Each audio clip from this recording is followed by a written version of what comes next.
Hey everyone, what's going on? Today we are going to talk about how to create a meal plan, especially for those of you who have hypothyroidism. I have been there. My journey with hypothyroidism started in 2017. I gained about 40 pounds in a matter of weeks, and I just went from looking like this to looking like this. And I was also feeling like this. I had low energy, I was demotivated, I just felt depressed for no reason. I would go to work out and I just wouldn't feel like it, or I wouldn't have the energy. It was just all crap. When I found out I had hypothyroidism, I decided to start doing some research. I was lucky enough to have a very good doctor at the time, and I started to really modify my diet. So today, as your trainer, I'm going to share those tools and tips and tricks with you to help you create an efficient meal plan that will help you actually lose weight, and it will actually get your thyroid working. You know what I'm saying?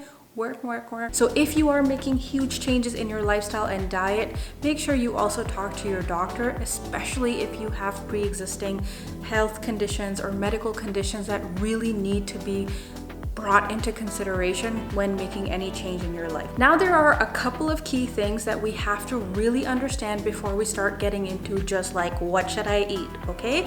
What happens when you are hypothyroid essentially means that your body is no longer burning calories as an average person would. An average person continues to metabolize food and burn calories even at rest.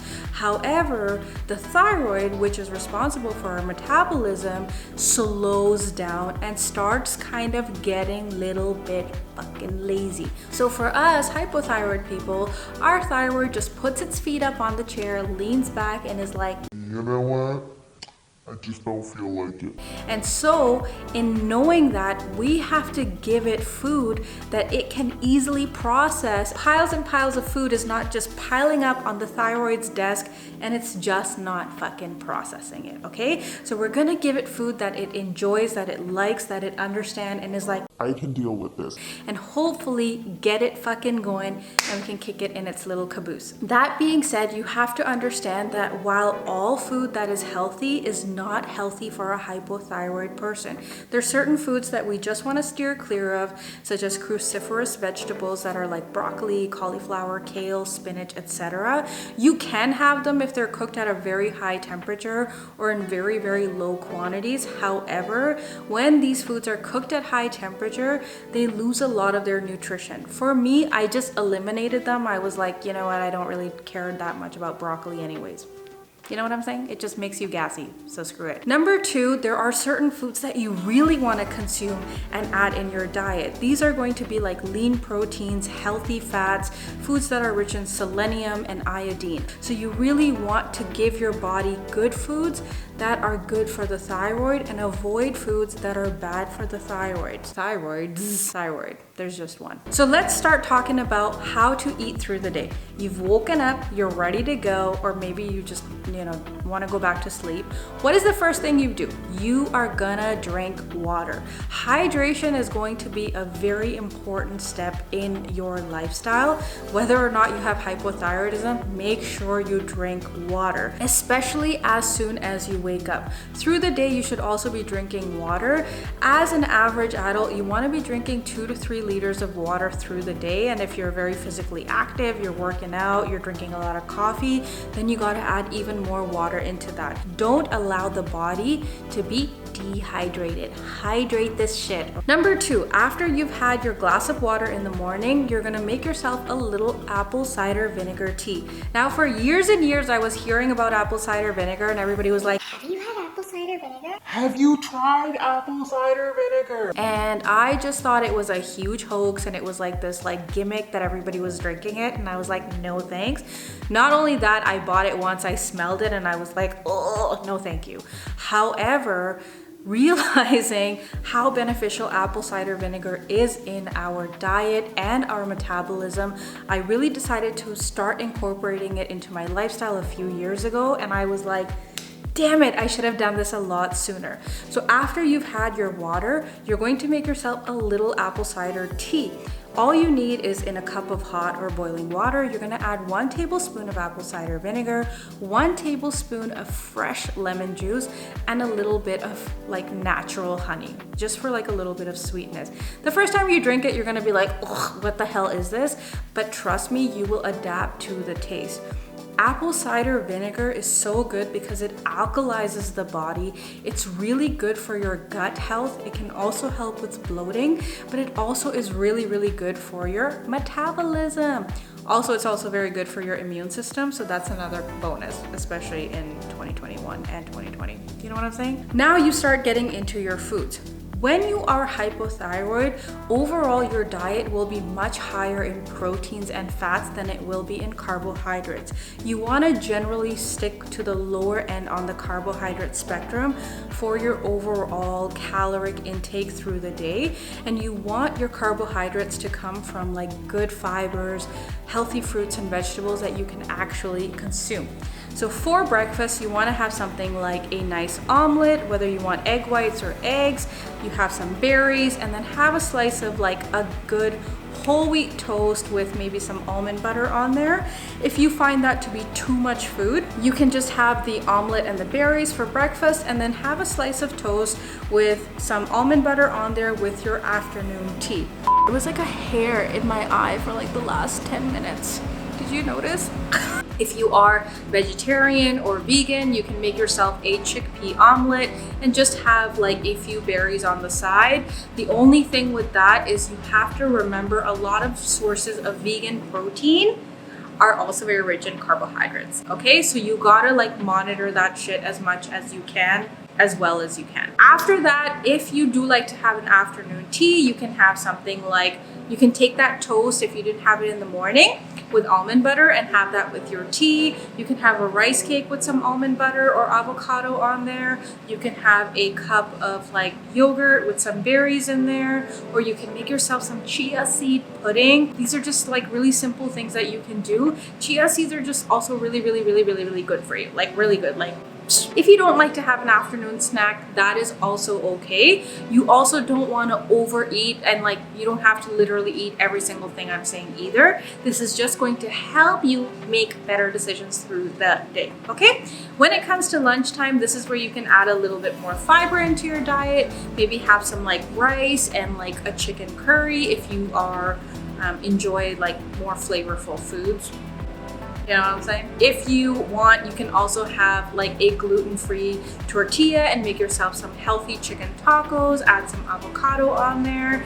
If you prefer to have something more simple, a nice clean salad or some chicken with some brown rice or long grain rice is also a perfect way to go. In your evening snack, as the day is progressing, cut those carbohydrates back even more. As your day is winding down, start introducing more protein and fats into your diet. If you prefer to snack again in the evening, I would recommend having something like just a handful of nuts or a couple of boiled eggs and just call it a day and prepare your body for dinner time. I mean, if you also have protein powders and you do prefer to take protein powder, you can make yourself just a simple protein shake and not a smoothie and just have that in the evening. If you check out my older YouTube video, I have also created a little video on how to make a protein hot chocolate.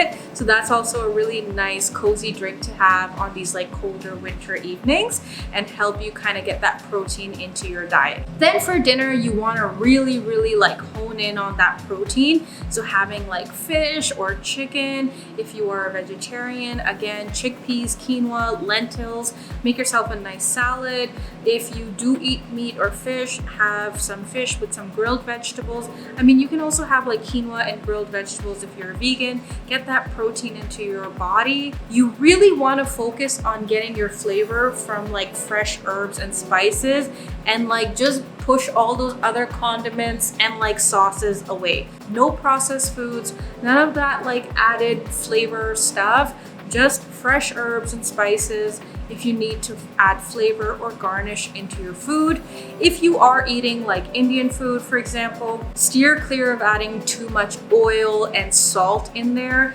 You know, just get rid of that and use more like fresh cilantro or coriander, whatever you like to call it. You use a lot of cumin and turmeric and chili powder. So get your flavor from those things and just avoid adding salt into your food. Again, this would also require you to get your iodine levels checked out, which is also very, very important. Now that you understand what to eat, I also know that this can still be very confusing for you. So I have created 2 simple little ebooks for you to download free of cost from my website. Number 1, I have created a grocery list which has broken down most grocery items by carbohydrates, proteins, and fats. And I have additionally highlighted the foods that you should avoid if you have hypothyroidism. So just go there, download it, keep it on your phone, and it will potentially help you figure out what to eat and not to eat a little bit more. Number 2, I have actually created a sample meal plan for you to also download. This also includes vegan options because I was vegan in the beginning of my hypothyroid journey, and that will also potentially help you guys out a little bit. Make sure you make modifications and changes based on your lifestyle. This is not an actual meal plan from a dietitian. This is just a suggested guide from a personal trainer, okay? So you can go to my website and download these 2 things for free, and hopefully they will help you out a little bit more. Now, the last 2 components that I want to talk about before we send you guys off into a healthy, strong, badass lifestyle is exercise. Make sure you are moving. Because with hypothyroidism, your body is not naturally burning calories the way it normally would. You have to do the things to make it fucking work. It's very important that you exercise because this will also help your body burn calories and metabolize even more. This can be really, really beneficial for hypothyroidism, but I mean, like, I think everybody should work out, so you know, that's just undebatable in my mind. Like, why are you not working out? Whether you want to do a Zumba class and follow a YouTube video, whether you want to like punch a pillow for 30 minutes, if you want, you can also download a full workout program that I've created on my website. I have so much stuff on there, okay? You can download that. It's an at-home workout. You don't need any equipment. It doesn't matter what you do, but it's very important that you are moving every single day. If you prefer low intensity, you can also do yoga, but movement is very, very essential. This will also really help your body pump those happy hormones because with hypothyroidism, that low, crappy feeling is something that we just want to fight off. Exercise helps with that. Number 2, make sure you are resting. Get your sleep, do the things that you need to do to unwind and just chill out in the end of your evening. Listen to a nice relaxing playlist. I would really recommend Dan Gibson on Spotify. I don't know him, I just think his music has really helped me. You can drink some chamomile tea, read a book, write in your journal. You know, do whatever you need to do to help you relax. When it comes to monitoring your success in your eating and your exercise, I really recommend keeping a food log. This means you can either write out what foods you want to eat beforehand, like you want to plan and prepare a meal plan and like get your food ready, throw it in the fridge, or you want to write things out as you eat it. The reason why you want to do that, my friend, is accountability. This is the shit that keeps our clients on track. This is the shit that helps you stay in line with your goals, okay? So like get a notebook from the dollar store, staple together a couple pages from your binder, I don't know, but start writing out the foods that you're eating. This will also help you see the foods that might be making you bloated. You might notice you have more energy on some days and lower energy on other days, and you can kind of flip through your food log and be like, oh, I get it. Maybe stop eating so much cheese or whatever. You know what I'm saying? Keep a food log because that will really, really help you out, and it will also allow you to see what you are eating, how much you're eating, what what foods are helping you, what foods are not helping you, etc., etc. Okay.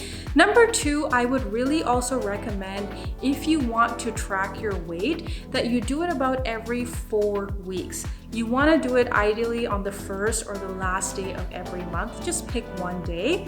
And you want to also do it first thing in the morning, and don't wear too many clothes. Ideally, just wear yourself naked or in your underwear, because if you're wearing a lot of clothes or whatever, it's not going to help. I would also really recommend doing it first thing in the morning after you've had your morning puke. You know, you dumped it all out, just emptied it out, okay? Then step on your weighing machine, weigh yourself, and write that down. That will also really allow you to see how efficient your success is, or how efficient the steps you are taking are, right? Like, I know it's not easy to stay healthy and be like super like focused 100% of the time. There will be days where you just want to sit on the couch and eat a bag of chips.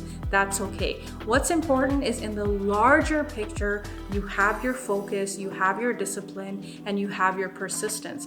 Weighing yourself every month or so will also allow you to really gauge your success.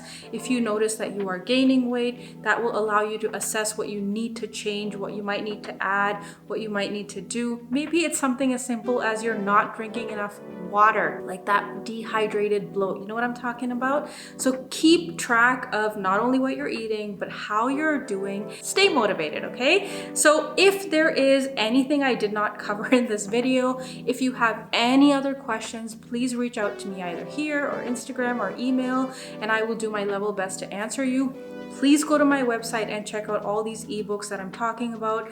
Most of them are completely free, so you can just have them at your leisure, and you can use them when you need to kind of tap into a little bit of information.